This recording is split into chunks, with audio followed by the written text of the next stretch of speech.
एक एक चुटकुला है, बल्कि एक हकीकत है। एक साहब डॉक्टर के पास जाते हैं और कहते हैं, डॉक्टर साहब, इच्छा शक्ति तो पूरी है, पर कर्म शक्ति वो जवाब दे रही है। सुनने में शायद मजाके लगे, लेकिन ये एक ऐसी सच्चाई है जिसके बारे में बात करने में आज भी लोगों को बहुत हिचक होती है। आज हम इसी झिझक के पर्दे को थोड़ा हटाने की कोशिश करेंगे। बिल्कुल, और इसके लिए हमारे पास कुछ बहुत ही ठोस क्लिनिकल ओवरव्यू और रिसर्च नोट्स हैं। ये इरेक्टाइल डिसफंक्शन यानी लिंग में तनाव की जो समस्या है और इसके इलाज में इस्तेमाल होने वाली दो सबसे मशहूर दवाएं सिल्डेनाफिल और टाडालाफिल, इन पर बहुत गहराई से जानकारी देते हैं। और देखिए, इस चर्चा का हमारा मिशन सिर्फ ये बताना नहीं है कि कौन सी गोली क्या करती है। हमारा मकसद है उस अधूरी जानकारी को, उन गलतफहमियों को दूर करना जो इन दवाओं के चारों तरफ फैली हुई हैं। हम ये समझेंगे कि ये काम कैसे करती हैं, इनमें असल फर्क क्या है, और सबसे जरूरी सवाल, क्या हर ताले की चाबी वाकई ये गोली है। तो चलिए इस पर बात शुरू करते हैं। तो शुरुआत सबसे बुनियादी सवाल से करते हैं। जब हम सिल्डेनाफिल और टाडालाफिल का नाम लेते हैं तो हम असल में किन चीज़ों की बात कर रहे हैं? आम भाषा में तो लोग इन्हें व्याग्रा और सियालिस के नाम से ही जानते हैं। हमारे स्रोत बताते हैं कि इनका मुख्य काम शरीर में रक्त प्रवाह ब्लड फ्लो को बेहतर करना है। लेकिन क्या ये इतना ही सीधा है? ये एक बेहतरीन शुरुआती बिंदु है, क्योंकि यहीं पर सबसे बड़ी गलतफहमी छुपी हुई है। हमारे क्लिनिकल ओवरव्यू में ये बात साफ तौर पे लिखी है कि ये दवाइयाँ यौन इच्छा यानी लिबिडो या डिजायर वो पैदा नहीं करती। ये कोई लव पोशन नहीं है। अच्छा। इनका काम पूरी तरह से शारीरिक है, और ये तभी असर करती है जब व्यक्ति पहले से ही यौन रूप से उत्तेजित हो, मतलब सेक्सुअली अराउज्ड हो। एक मिनट, ये बात बहुत जरूरी है। अगर कोई मानसिक रूप से तैयार नहीं है या उत्तेजित महसूस नहीं कर रहा, तो ये दवा कोई असर नहीं करेगी। ये तो उस पूरी धारणा के ही खिलाफ है कि ये एक तरह का ऑन स्विच है। बिल्कुल, ये ऑन स्विच नहीं बल्कि एक एम्पलीफायर है। ये शरीर में पहले से शुरू हो चुकी एक प्राकृतिक प्रक्रिया को मजबूत बनाती है और उसे बनाए रखने में मदद करती है। ये समझना बेहद जरूरी है, क्योंकि कई लोग उम्मीद करते हैं कि गोली लेते ही उनमें इच्छा जाग जाएगी, जबकि इसका काम शरीर पर होता है, मन पर नहीं। ठीक है, तो ये एम्पलीफायर वाला उदाहरण काफी मददगार है। अब इसके पीछे के विज्ञान को समझते हैं। ये प्राकृतिक प्रक्रिया को मजबूत कैसे करती है? शरीर के अंदर असल में होता क्या है? यहीं पर शरीर का जो रसायन शास्त्र है वो बड़ा दिलचस्प हो जाता है। जब कोई व्यक्ति उत्तेजित होता है तो उसका नर्वस सिस्टम एक केमिकल सिग्नल भेजता है। इससे शरीर में नाइट्रिक ऑक्साइड नाम का एक अणु, एक मॉलिक्यूल निकलता है। इसे आप एक संदेशवाहक या मैसेंजर समझ सकते हैं। संदेशवाहक, ये क्या संदेश लेकर जाता है? ये लिंग की रक्तवाहिकाओं, ब्लड वेसल्स। हाँ, ब्लड वेसल्स की दीवारों में जो मांसपेशियां हैं उन्हें एक सीधा संदेश देता है, रिलैक्स हो जाओ। जैसे ही ये मांसपेशियां रिलैक्स होती हैं, वो वाहिकाएं चौड़ी हो जाती हैं। इसे वैसोडाइलेशन कहते हैं, और जब ये रास्ते खुल जाते हैं तो उनमें खून तेजी से और ज्यादा मात्रा में भरने लगता है। इसी बढ़े हुए रक्त प्रवाह से तनाव पैदा होता है और बना रहता है। ये एक बहुत ही सटीक प्रक्रिया है। अगर शरीर में ये प्रक्रिया पहले से ही प्राकृतिक रूप से हो रही है, तो फिर इन दवाओं की जरूरत कहाँ पड़ती है? ये सिस्टम कहाँ फेल हो जाता है कि बाहरी मदद की जरूरत पड़े? एडेराफिल अपना काम करती हैं। देखिए, हमारे शरीर में संतुलन बनाने के लिए हर प्रक्रिया का एक उल्टा तंत्र भी होता है। एक एंजाइम होता है जिसका नाम है PDE5। PD5? हाँ, इसका काम नाइट्रिक ऑक्साइड के रिलैक्स वाले संदेश को खत्म करना और रक्त वाहिकाओं को वापस उनकी सामान्य स्थिति में लाना है। अच्छा, तो ये PDE5 एक तरह से पार्टी खत्म करने वाला एंजाइम है? आप ऐसा कह सकते हैं। सिल्डेनाफिल और टाडेराफिल इसी PDE5 एंजाइम के काम में कुछ देर के लिए रुकावट डाल देती हैं। वे उसे ब्लॉक कर देती हैं। जब PDE5 काम नहीं कर पाता तो नाइट्रिक ऑक्साइड का असर ज्यादा देर तक बना रहता है। रक्त वाहिकाएं ज्यादा देर तक चौड़ी रहती हैं और तनाव को बनाए रखना आसान हो जाता है। तो जैसा मैंने कहा, ये कोई नई प्रक्रिया शुरू नहीं कर रही, बस जो पहले से हो रहा है उसे सहारा दे रही है, उसे गिरने से बचा रही है। समझ गया। यानी ये सिस्टम को मजबूर नहीं कर रही, बल्कि उसके अपने एक हिस्से को कुछ देर के लिए शांत कर रही है ताकि दूसरा हिस्सा अपना काम बेहतर तरीके से कर सके। अब आते हैं उस हिस्से पर जो शायद बहुत से लोग जानना चाहते हैं, वियाग्रा बनाम सियालिस। दोनों में क्या फर्क है? ऐसा लगता है कि दोनों एक जैसी होकर भी काफी अलग हैं। बिल्कुल। और यहाँ जो सबसे बड़ा और व्यवहारिक अंतर है वो उनके असर की अवधि का है, ड्यूरेशन का। यही वो जानकारी है जो किसी व्यक्ति की जीवन शैली के हिसाब से ये तय करने में मदद करती है कि कौन सी दवा ज्यादा उपयुक्त हो सकती है, जाहिर है डॉक्टर की सलाह के बाद ही। तो चलिए पहले सिल्डेनाफिल यानी वियाग्रा की बात करते हैं। स्रोत के मुताबिक इसका अनुभव कैसा होता है? सिल्डेनाफिल को एक ऑन डिमांड दवा माना जाता है। इसका असर शुरू होने में आमतौर पर 30 से 60 मिनट लगते हैं, इसलिए इसे यौन गतिविधि से करीब 1 घंटा पहले लेने की सलाह दी जाती है। और इसका असर शरीर में रहता है करीब 4 से 6 घंटे तक। ये एक तय समय सीमा है जिसके अंदर ही दवा प्रभावी होती है। और हमारे नोट्स में खाने को लेकर भी एक दिलचस्प बात लिखी है। हाँ, ये एक बहुत ही प्रैक्टिकल पॉइंट है। अगर सिल्डेनाफिल को ज्यादा फैट वाले भोजन जैसे कि कोई तला हुआ खाना या भारी डिनर उसके साथ लिया जाए तो इसका असर शुरू होने में ज्यादा समय लग सकता है या असर थोड़ा कम भी हो सकता है। फैट पेट में दवा के अवशोषण यानी एब्जॉर्प्शन की प्रक्रिया को धीमा कर देता है। तो इसके साथ एक तरह की प्लानिंग जुड़ी हुई है। आपको समय का और अपने खाने का दोनों का ध्यान रखना पड़ता है। अब टाडालाफिल यानी सियालिस की बात करते हैं। ये इस प्लानिंग वाले समीकरण को कैसे बदलता है? टाडालाफिल इस खेल को पूरी तरह बदल देता है। इसका असर भी लगभग 30-45 मिनट में शुरू हो जाता है, लेकिन इसकी सबसे बड़ी खासियत है इसकी प्रभावशीलता की लंबी अवधि। ये शरीर में 24 से 36 घंटे तक प्रभावी रह सकता है। 36 घंटे? ये तो अविश्वसनीय है। मतलब एक गोली शुक्रवार रात को ली जाए और उसका असर रविवार सुबह तक रह सकता है। ये तो पूरी तरह से गेम चेंजर लगता है। बिल्कुल, इसीलिए इसे आमतौर पर द वीकेंड पिल भी कहा जाता है। ये नाम ही इसके काम करने के तरीके को समझा देता है।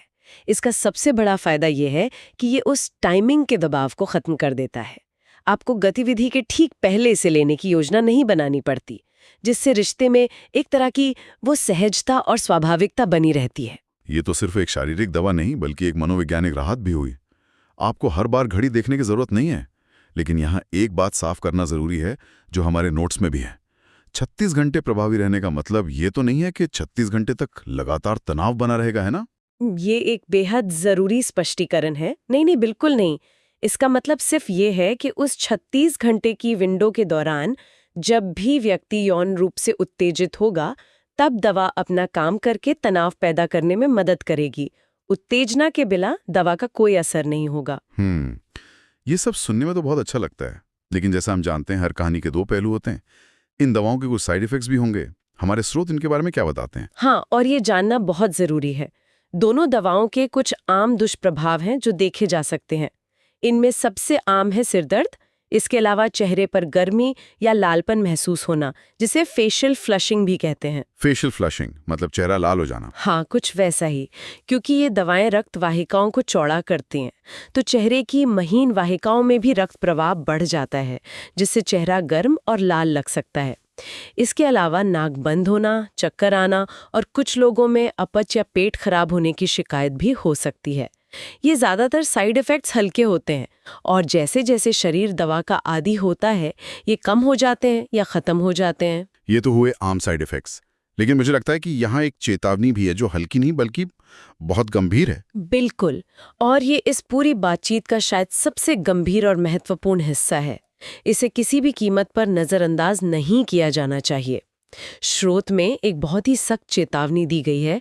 जो लोग दिल की बीमारियों से जूझ रहे हैं, जिन्हें ब्लड प्रेशर की गंभीर समस्या है, या जो लोग सीने में दर्द यानी एंजाइना के लिए नाइट्रेट युक्त दवाएं ले रहे हैं, उन्हें इन दवाओं का सेवन भूल कर भी नहीं करना चाहिए। ऐसा क्यों? ये इतना खतरनाक क्यों हो सकता है? दोनों का एक साथ सेवन करने से शरीर में क्या होता है? इसे सरल भाषा में समझिए। नाइट्रेट वाली दवाएं जैसे नाइट्रोग्लिसरिन वो रक्त वाहिकाओं को चौड़ा करके दिल पर दबाव कम करती हैं, जिससे ब्लड प्रेशर कम होता है। सिल्डेनाफिल और टाडालाफिल भी यही काम करती हैं। वे भी ब्लड प्रेशर को कम करती हैं। जब इन दोनों को एक साथ लिया जाता है तो उनका असर जुड़ जाता है और ब्लड प्रेशर अचानक से खतरनाक स्तर तक गिर सकता है। और ब्लड प्रेशर इतना ज्यादा गिर जाने का नतीजा क्या हो सकता है? इसका नतीजा दिल का दौरा, स्ट्रोक या बेहोशी हो सकता है, जो जानलेवा भी साबित हो सकता है। इसीलिए ये इतना जरूरी है कि कोई भी व्यक्ति इन दवाओं को लेने से पहले अपने डॉक्टर को अपनी पूरी मेडिकल हिस्ट्री और चल रही सभी दवाओं के बारे में ईमानदारी से बताए। बिना पेशेवर सलाह के ये एक बहुत बड़ा जोखिम है। ये एक बहुत ही अहम चेतावनी है। तो ये सब सुनने के बाद ऐसा लगता है कि ये एक जादुई गोली है, बस कुछ सावधानियों के साथ। लेकिन मुझे यकीन है कि कहानी इतनी सीधी नहीं है। असल में हमारे स्रोत इस बात पर जोर देते हैं कि गोली पर ध्यान देना शायद असल मुद्दे से भटकना है। आपने बिल्कुल सही नब्ज पकड़ी है। ये इस पूरी जानकारी का सार है। स्रोत में डॉक्टरों का एक बहुत गहरा संदेश है। हर समस्या का इलाज गोली नहीं होती। दवा एक टूल है, एक सहायक है, लेकिन वो हमेशा जड़ का इलाज नहीं करती। अगर हम बड़ी तस्वीर देखें तो कई बार समस्या की असली जड़ शारीरिक होती ही नहीं है। तो फिर जड़ क्या होती है? हमारे रिसर्च नोट्स किन चीजों की तरफ इशारा करते हैं? वे मानसिक और जीवन शैली से जुड़े कारकों की ओर इशारा करते हैं। आज की भागदौड़ भरी जिंदगी में तनाव, काम का दबाव, प्रदर्शन को लेकर चिंता यानी परफॉर्मेंस एंजाइटी, रिश्तों में अनबन, नींद की कमी, ये सब बहुत आम है। ये सभी कारक सीधे तौर पर यौन स्वास्थ्य पर असर डालते हैं। मानसिक स्वास्थ्य और शारीरिक स्वास्थ्य एक दूसरे से बहुत गहराई से जुड़े हुए हैं। अगर मन में उथल-पुथल है तो उसका असर शरीर पर दिखना स्वाभाविक है। इसका मतलब यह है कि सिर्फ एक गोली ले लेना समस्या की ऊपरी सतह को खरोचने जैसा है, जबकि असली कारण शायद तनाव या चिंता में छिपा हो। ये तो ऐसा हुआ कि छत टपक रही है और हम फर्श पर पोछा लगाए जा रहे हैं बजाय छत को ठीक करने के। बहुत बढ़िया उदाहरण है। डॉक्टर का दृष्टिकोण यही होता है कि पहले समस्या की तह तक पहुंचा जाए। क्या ये वाकई रक्त प्रवाह की समस्या है, या कोई हार्मोनल असंतुलन है, या फिर ये चिंता का नतीजा है, जहां व्यक्ति इतना घबराया हुआ है कि उसका शरीर स्वाभाविक रूप से प्रतिक्रिया ही नहीं दे पा रहा। सही निदान के बाद ही सही इलाज तय होता है। और कई बार इलाज दवा नहीं बल्कि थेरेपी, काउंसलिंग या जीवन शैली में कुछ सीधे साधे बदलाव होते हैं। जीवन शैली में बदलाव जैसे नियमित व्यायाम। व्यायाम न सिर्फ दिल को मजबूत बनाता है और रक्त प्रवाह सुधारता है, बल्कि ये तनाव कम करने वाले एंडोर्फिन भी रिलीज करता है। पूरी और अच्छी नींद लेना, क्योंकि नींद की कमी से टेस्टोस्टेरोन जैसे जरूरी हार्मोन का स्तर गिर सकता है। संतुलित आहार लेना और धूम्रपान या अत्यधिक शराब के सेवन से बचना, क्योंकि ये दोनों ही रक्त वाहिकाओं को नुकसान पहुंचाते हैं। ये बदलाव धीमे जरूर लग सकते हैं, पर इनका असर गहरा और स्थायी होता है। तो इन सभी बातों का निचोड़ क्या है? इन दवाओं को किस नजरिए से देखा जाना चाहिए? एक समाधान के रूप में या एक सहारे के रूप में? निचोड़ ये है कि ये एक बहुत ही प्रभावी सहारा है, लेकिन ये हर किसी के लिए स्थायी समाधान नहीं है। ये एक बैसाखी की तरह हो सकती है जो आपको चलने में मदद करे, आत्मविश्वास दे, लेकिन असली लक्ष्य तो अपने पैरों पर मजबूती से खड़ा होना ही है। स्रोत का संदेश बहुत सकारात्मक है। वो कहता है कि असली ताकत सही जानकारी, सही डॉक्टरी सलाह और खुद पर भरोसे में है। और शायद सबसे बड़ा संदेश उस शर्म को तोड़ने का है जो इस विषय से जुड़ी है। निश्चित रूप से स्रोत का सबसे शक्तिशाली संदेश यही है कि अगर कोई समस्या है तो ये आपकी गलती नहीं है, इसमें शर्म करने की कोई बात नहीं है। ये डायबिटीज या हाई ब्लड प्रेशर जैसी ही एक मेडिकल कंडीशन है। एक योग्य डॉक्टर से खुलकर बात करना इस समस्या को सुलझाने की दिशा में पहला और सबसे सही कदम है, क्योंकि अंत में एक स्वस्थ शरीर और शांत मन ही बेहतर जीवन का आधार है। आज की इस बातचीत में हमने सिल्डेनाफिल और टाडेलाफिल के बारे में सिर्फ ये नहीं जाना कि वो क्या है, बल्कि ये भी समझा कि वो कैसे काम करती हैं, उनकी मनोवैज्ञानिक और व्यावहारिक बारीकियां क्या हैं और क्यों स्वास्थ्य को लेकर एक समग्र दृष्टिकोण रखना इतना जरूरी है। और सबसे अहम बात यह है कि स्वास्थ्य से जुड़ी किसी भी चुनौती को, खासकर ऐसी जिस पर समाज ने चुप्पी का पर्दा डाल रखा हो, उसे अकेले सहने की जरूरत नहीं है। पेशेवर मदद लेना कमजोरी नहीं, बल्कि अपनी सेहत के प्रति जागरूकता और जिम्मेदारी का सबसे बड़ा संकेत है। ये पूरी चर्चा एक महत्वपूर्ण सवाल पर आकर खत्म होती है, जिस पर हम सबको सोचना चाहिए। क्या शारीरिक स्वास्थ्य से जुड़े इन विषयों पर हमारी सामाजिक चुप्पी असल में समस्या को सुलझाने के बजाय उसे और भी जटिल और दर्दनाक नहीं बना देती?